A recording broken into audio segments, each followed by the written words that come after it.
कभी कभी जिंदगी में हालात ऐसे बन जाते हैं जहां दिल और दिमाग दोनों अलग रास्ते चुन लेते हैं।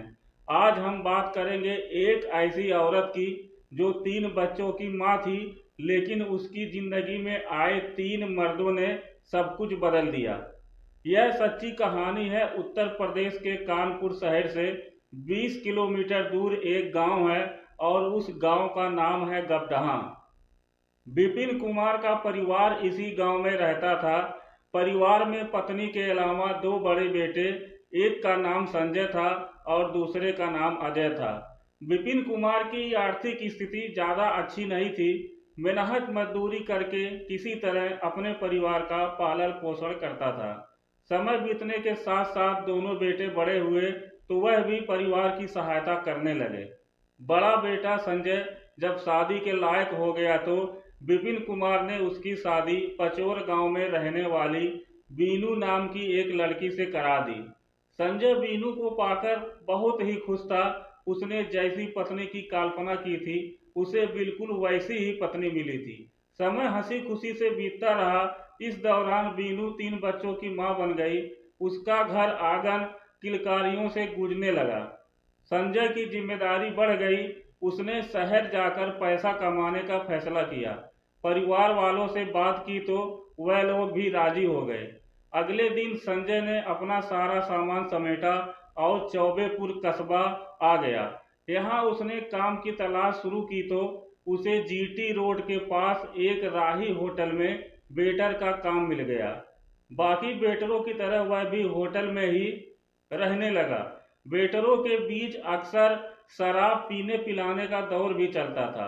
संजय भी उनके साथ पीता था। धीरे धीरे वह शराब का आदी हो गया। संजय जब थोड़ा ज्यादा पैसा कमाने लगा तो उसने चौबेपुर में एक कमरा किराए पर लिया। उसके बाद पत्नी और बच्चों को भी ले आया। किराए के इस मकान में बीनू के 2 साल हंसी खुशी से बीते। उसके बाद दोनों के बीच तकरार होने लगी। तकरार का पहला कारण था संजय का शराब पीकर घर आना। बीनू जब संजय को मना करती तो वह गाली गलौज करता, बीनू को मारता भी था। दूसरा कारण था बीनू जब भी घर के खर्च के लिए पैसे मांगती तो वह मना कर देता।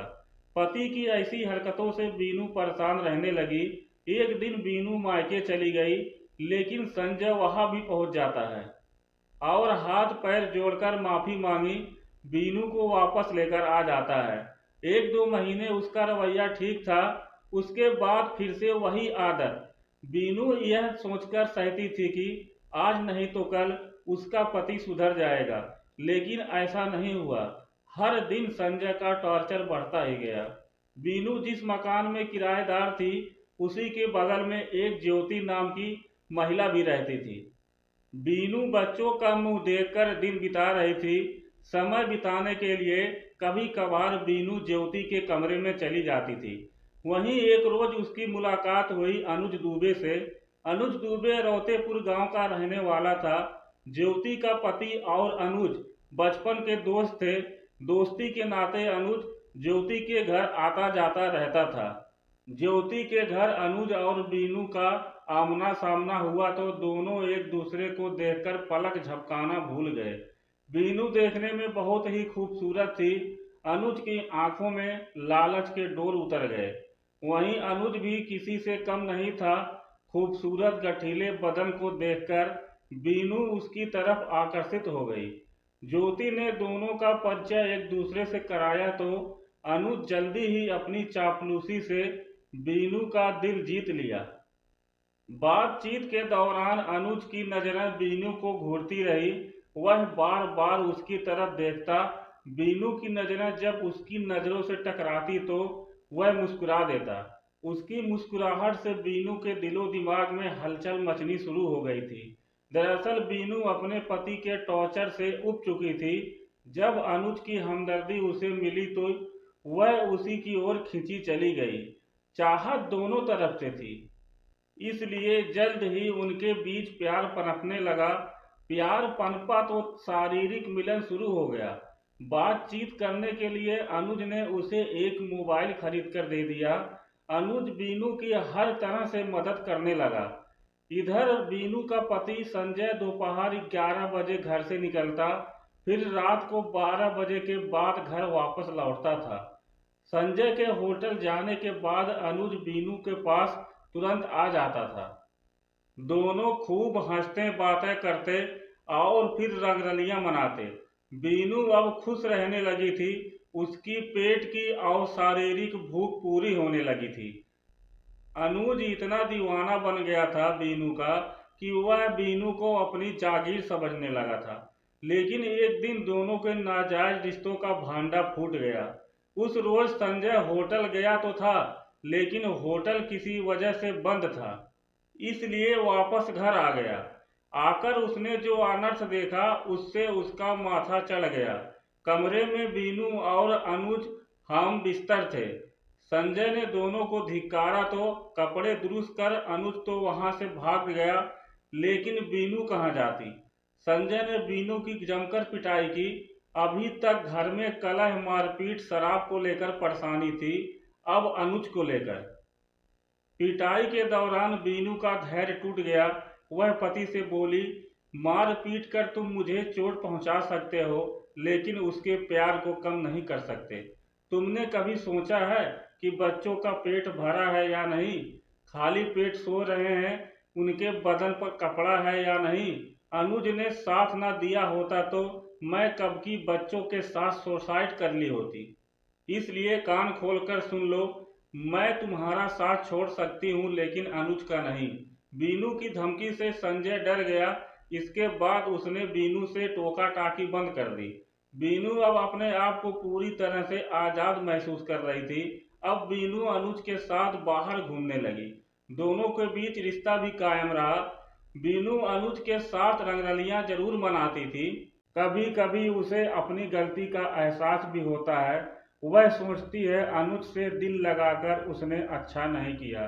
पति के साथ धोखा तो किया ही, बच्चों के भविष्य के बारे में भी नहीं सोचा। कल को उसकी बेटी जवान होगी, फिर अनुज उस पर डोरे डालेगा तो उसे कैसे रोक पाएगी। धीरे धीरे बीनू का प्यार फीका पड़ने लगा और वह अनुज से दूरियां बनाने लगी। बीनू को मोबाइल चलाने का शौक था। वह फेसबुक और इंस्टाग्राम चलाती थी। इंस्टाग्राम के जरिए उसकी दोस्ती एक अशोक नाम के लड़के से होती है। दोस्ती प्यार में बदल गई। अशोक से प्यार हुआ तो बीनू अनुज को अनदेखा करने लगी। अनुज पिछले कई महीनों से महसूस कर रहा था, जब भी वह बीनू के घर उससे मिलने जाता है तो वह उसको अनदेखा करती है। पहले जब बीनू के घर जाता था वह उससे हंस के बातें करती थी, लेकिन अब आते ही उसका चेहरा लटक जाता है, ना हंसती है और ना बोलती है। अनुज की समझ में नहीं आ रहा था कि बीनू को यह रवैया क्यों और कैसे आया। एक दिन इस रात का पर्दाफाश हो गया। उस रोज अनुज बीनू से मिलने आया। बीनू बाथरूम में नहा रही थी। अनुज कमरे में जाकर पलंग पर बैठ गया। तभी उसकी नज़र बीनू के मोबाइल पर पड़ी। अनुज ने बीनू का फोन उठाया और चेक करने लगा। अनुज जैसे जैसे फोन चेक करता वैसे वैसे उसके माथे पर बल पड़ते गए। कुछ देर बाद बीनू बाहर निकली। कमरे में बैठे अनुज को देखकर सब कपा गई। गुस्से में बोली, अनुज तुम्हें फोन करके आना चाहिए था, इस तरह किसी के घर में आना अच्छी बात नहीं है, आइंदा इस बात का ख्याल रखना। अनुज ने कहा, मैं कोई पहली बार तो तुम्हारे घर नहीं आया, इसके पहले भी बेधड़क आता जाता रहा हूँ, तब तो तुमने कभी टोका टाकी नहीं की। कुछ देर कमरे में सन्नाटा पसरा रहा। फिर अनुज ने बीनू के चेहरे पर नजर गड़ाकर पूछा, बीनू यह अशोक कौन है? अशोक का नाम सुनते ही बीनू अंदर ही अंदर घबरा गई। वह समझ गई कि अनुज ने उसका मोबाइल चेक किया है। वह संभलते हुए बोली, अशोक मेरा दूर का रिश्तेदार है, हम दोनों की इंस्टाग्राम के जरिए दोस्ती हुई है। अनुज कहता है, सिर्फ दोस्ती है या फिर नाजायज संबंध भी? बीनू कहती है, तुम मुझ पर लांछन लगाकर अपनी हद पार कर रहे हो। तभी अनुज बोलता है, मैं अपनी हद पार नहीं कर रहा हूँ, बल्कि सच्चाई बयां कर रहा हूं। मोबाइल में मौजूद अश्लील फोटो और चैटिंग इस बात का सबूत है कि तुम दोनों के बीच नाजायज संबंध हैं। इसी वजह से तुम मुझे अनदेखा करती हो। पोल खुल जाने से बीनू डर गई। वह बात बढ़ाना नहीं चाहती थी। धीमी आवाज में बोली, अनुज, तुम्हें जो समझना है समझो। मैं तुम्हारा शक तो दूर नहीं कर सकती। उस दिन बहस के बाद अनुज वहां से चला तो गया, लेकिन उसके बाद उसका दिन का चैन और रात की नींद हराम हो गई। उसे बीनू की बेवफाई रास नहीं आई। ऐसी बेवफा प्रेमिका को वह कभी माफ नहीं करेगा। उसे उसकी बेवफाई की सजा जरूर मिलेगी। अगर वह मेरी नहीं हुई तो वह उसे किसी और की भी नहीं होने देगा। इसके बाद अनुज ने बीनू की हत्या का प्लान बनाता है। चौबेपुर बाजार गया, एक तेज धार वाला चाकू खरीदा। उसके बाद बीनू के घर जाता है, उसकी हत्या कर देता है। क्या वह सही थी या गलत, इसका फैसला शायद हम नहीं कर सकते, पर उसकी यह कहानी हमें यह जरूर सिखाती है कि हर रिश्ता हर इंसान के लिए एक सबक छोड़ जाता है। अगर आपको यह कहानी सोचने पर मजबूर करती है तो वीडियो को लाइक करें, अपनी राय कमेंट में जरूर बताएं और ऐसे ही सच्ची कहानी को देखने के लिए हमारे चैनल को सब्सक्राइब भी करें।